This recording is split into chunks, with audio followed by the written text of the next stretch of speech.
Леле, над нас пука.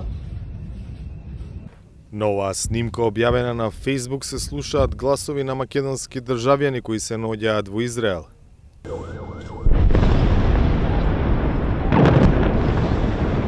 Проценката на надлежните институции во земјава се дека меѓу 150 и 200 македонски државјани се заглавени во Израел, кој од вчера е во воена состојба по офанзивата на Хамас.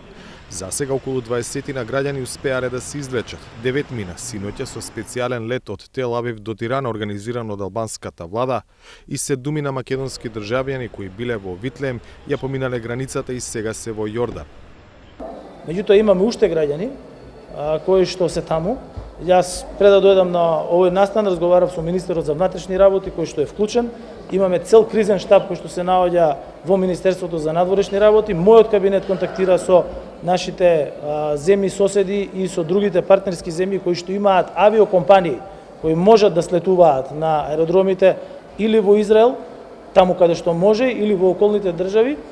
Амбасадата во Израел исто така сакам да им се заблагодарам, бидејќи работат деноночно. Вчера беше една непроспиена ноќ и за нив, и за мене, и за кризниот штаб, со оглед на тоа дека не е лесно да се примат сите телефонски повици кои што доаѓаат.